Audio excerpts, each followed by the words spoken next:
Hello friends, welcome back to my YouTube channel student life में। तो आज के क्लास में हम इन प्रश्नों को देखने वाले हैं और समझने वाले हैं कि इन प्रश्नों को हम आसान तरीके से कैसे हल कर सकते हैं।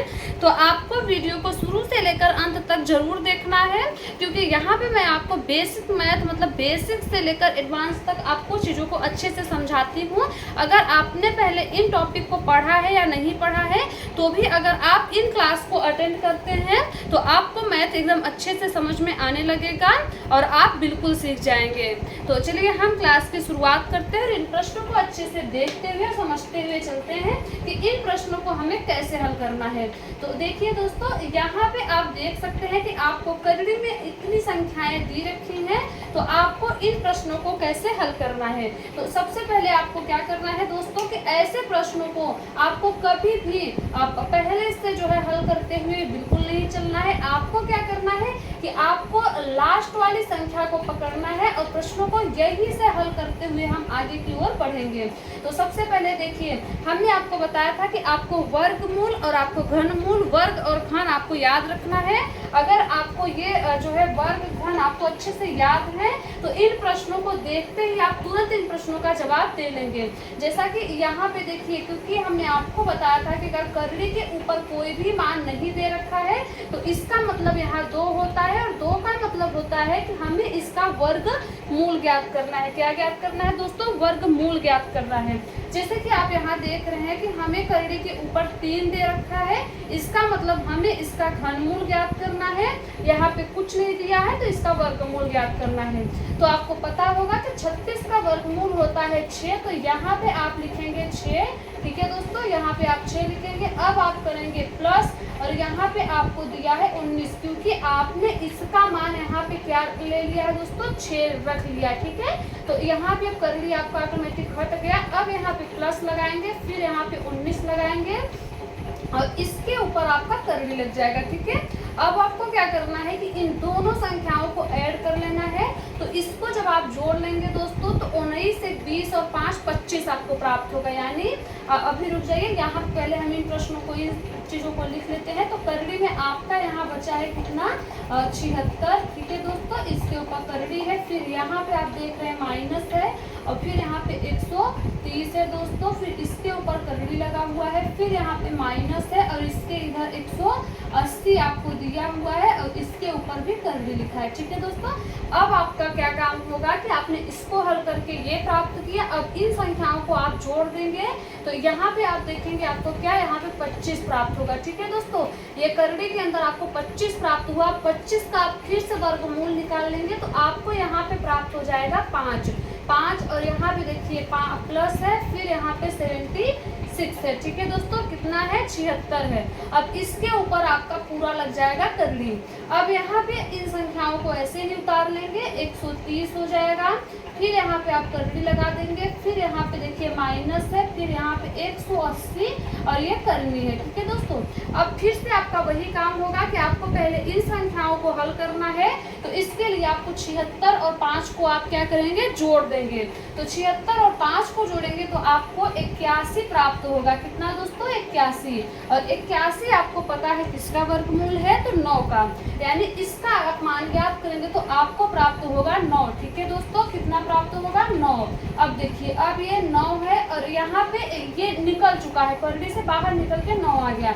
अब यहाँ पे देखिए माइनस है और इधर आपको 130 दे रखा है। ठीक है दोस्तों, इसके ऊपर करनी है, यहाँ पे माइनस 180 है करनी है, यहाँ पे करनी।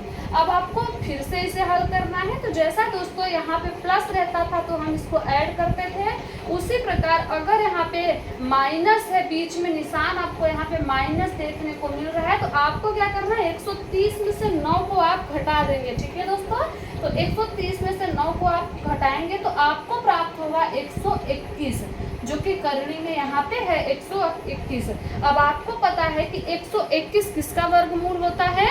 तो आप सबको पता होगा कि 121 11 का वर्गमूल होता है। कितने का दोस्तों? 11 का। अब आप देखेंगे यहाँ पे 11 है और यहाँ पे माइनस लगाएंगे, यहाँ पे 180 है और यह किस में है? करनी में है। ठीक है दोस्तों, फिर से आप देख सकते हैं कि यहाँ पे आपको माइनस निशान मिला, मतलब आपको फिर से क्या करना है दोस्तों, 180 में से 11 को माइनस कर देना है। ठीक है दोस्तों, तो जब आप 180 में से 11 माइनस करेंगे तो आपको प्राप्त होगा 169। ठीक है, और 169 करड़ी में। अब दोस्तों 169 किसका वर्गमूल होता है आप सबको पता होगा, अगर आपने याद किया होगा तो 169 जो होता है यह 13 का वर्गमूल होता है। किसका दोस्तों, 13 का। मतलब यहाँ पे आपने यहाँ से स्टार्ट किया और इन पूरी संख्याओं को हल करते करते अंत में आपको 13 मिला, और जो कि करड़ी से पूरी तरीके से बाहर निकल चुका है, इसलिए आपका जो उत्तर निकल के आया वो क्या निकल के आया दोस्तों, 13। ठीक है, तो 13 आपका क्या हो जाएगा, आंसर हो जाएगा। तो ऐसे प्रश्नों को आपको इसी प्रकार से हल करना है। तो उम्मीद करेंगे कि आपको यह पहला प्रश्न बहुत अच्छे से समझ में आ गया होगा, और उसी पे आधारित हम इन प्रश्नों को फटाफट हल करेंगे। तो देखिए दोस्तों, यहाँ पे आपको दे रखा है 25 जो कि 5 का वर्गमूल है। तो आप यहाँ से निकालेंगे 5 और प्लस करेंगे यहाँ पे, और जो है 59 दे रखा है करड़ी में। तो आप इस दोनों को जोड़ेंगे तो 59 एक 60 और 4 क्या हो जाता है दोस्तों, 64 हो जाता है करड़ी में। आपको पता है कि 64 जो होता है वह 8 का वर्गमूल होता है। तो यहाँ पे आप निकालेंगे 8 दोस्तों, और उसके बाद ध्यान रखें कि ये जो है, नहीं दोस्तों देखिए यहाँ पे जो 64 हमें निकल के आया है, चूंकि आपको पता है यहाँ पे 3 है। क्या है दोस्तों, यहाँ पे 3 है। इसका मतलब हमें जो ये 64 प्राप्त हुआ है, इसका हमें वर्गमूल नहीं, हमें इसका घनमूल ज्ञात करना है, क्योंकि यहाँ पे घनमूल लिखा हुआ था। तो यहाँ पे आप देखेंगे कि 64 किसका घनमूल है, तो आप सबको याद होगा कि 64 4 का घनमूल होता है। तो यहाँ पे हमारा जो मान निकल के आएगा वो क्या आएगा दोस्तों, 4। अब आप देखेंगे कि आपको यहाँ 4 दे रखा है, यहाँ पे 220 दे रखा है। ठीक है दोस्तों, तो अब हम क्या करेंगे कि 4 को जो है 220, यहाँ पे कुछ शायद हमने मिस्टेक किया हुआ है। तो यहाँ पे देखिए दोस्तों, यहाँ पे माइनस होना चाहिए। ठीक है, तो अब क्या होगा, यहाँ पे माइनस 220, ये देखिए करड़ी में, और इसका हमें घनमूल ज्ञात करना है। अब हम क्या करेंगे कि 220 में से अगर हम 4 को माइनस कर देते हैं तो आपको यहाँ पे जो प्राप्त होगा वह दोस्तों 216 प्राप्त होगा। ठीक है, और यह 216 घनमूल है, मतलब घनमूल हमें इसका 216 का ज्ञात करना है। तो आप सबको पता है कि 216 जो है वो किसका घनमूल होता है, तो 6 का घनमूल होता है। मतलब इसके जगह पे हमें क्या प्राप्त होगा, 6 प्राप्त होगा। तो यहाँ पे देखिए दोस्तों, हमें इसके जगह पे 6 प्राप्त हो गया, और अब हमारी संख्या इतनी बची है। मतलब यहाँ पे प्लस करेंगे, यहाँ पे हम 75 करेंगे, और यहाँ पे हमें, यहाँ पे क्योंकि यहाँ पे 3 या कोई संख्या नहीं दी गई है, मतलब यहाँ पे 2 है, 2 का मतलब हमें इसका वर्गमूल ज्ञात करना होगा। तो 75 और 6 को आप जोड़ेंगे तो आपका 81 प्राप्त होगा, और 81 का वर्गमूल होता है 9। मतलब 9 आपका क्या हो गया, आंसर हो गया, यही आपका जवाब हो गया। तो उम्मीद करेंगे कि ये प्रश्न भी आपको बहुत अच्छे से समझ में आ गया होगा। अब हमारा 3 नंबर का प्रश्न कुछ इस प्रकार है, जिसे हम जल्दी से हल कर लेंगे यहाँ पे। तो सबसे पहले दोस्तों यहाँ पे आपको देखने को मिल रहा है 144। तो 144 का हमें यहाँ पे वर्गमूल निकालना है। तो 144 जो है 12 का वर्ग होता है, तो यहाँ पे इसका वर्गमूल 12 हो जाएगा। अब प्लस करेंगे, यहाँ पे 25 दे रखा है दोस्तों। अब 25 और 12 को जब हम जोड़ेंगे तो 25, 26, 27 और 10, 37। नहीं दोस्तों, 37 में 36 होना चाहिए, यहाँ पे हो सकता है 24 रहेगा, यहाँ पे 24 होना चाहिए। ठीक है, शायद गलती से लिखा गया होगा। तो यहाँ पे दोस्तों 24 है, और 24 और 12 को हम जोड़ेंगे तो हो जाएगा 36, और 36 का वर्गमूल हमारा निकल के आ जाएगा 6। ठीक है दोस्तों, अब यहाँ पे प्लस है तो हम प्लस कर देंगे, यहाँ पे 49 है तो 49 करेंगे। अब हम जब इसे जोड़ेंगे तो आपको देखने को मिलेगा यहाँ पे दोस्तों कुछ तो मिस्टेक हुआ है सवाल को लिखने में, क्योंकि ये बन नहीं रहा है इसका। तो छोड़िए, ये सवाल को हम छोड़ते हैं, चलिए अपने दूसरे सवाल को और बढ़ते हैं। यहाँ पे कुछ गलत है, यहाँ पे कुछ लिखने में गलती हो गई है, जिसकी वजह से इसका हल अच्छे से नहीं निकल पा रहा है। तो चलिए इसको हम नेक्स्ट क्लास में आपको बता देंगे। अब देखिए, हम यहाँ पे अपना 4 नंबर का प्रश्न हल करने वाले हैं। तो देखिए दोस्तों, हम कल की क्लास में क्या सीखे थे कि जब हमें गुणा का प्रश्न दिया जाए करनी में, और यहाँ पे मान हमें अनंत बार का ज्ञात करना होता था, तो हमारा अंदर जो दी हुई संख्या होती थी वही जवाब हो जाता था। लेकिन यहाँ पे ध्यान देना है दोस्तों दोस्तों आपको कि यहाँ पे मान हमें अनंत बार का नहीं ज्ञात करना है, हमें केवल करड़ी में 7 का ही मान क्या करना है, ज्ञात करना है। तो ऐसे प्रश्नों को आपको कैसे हल करना है, इसका एक सूत्र होता है, लेकिन आप सूत्र को छोड़कर यदि मेरे ट्रिक से हल करेंगे तो आप इसे सिर्फ 2 मिनट में हल कर लेंगे। तो आपको सबसे पहले क्या करना है, कुछ नहीं करना है, आपको सबसे पहले देखना है कितनी करड़ी है। ठीक है दोस्तों, क्या देखना है, कितनी करड़ी है।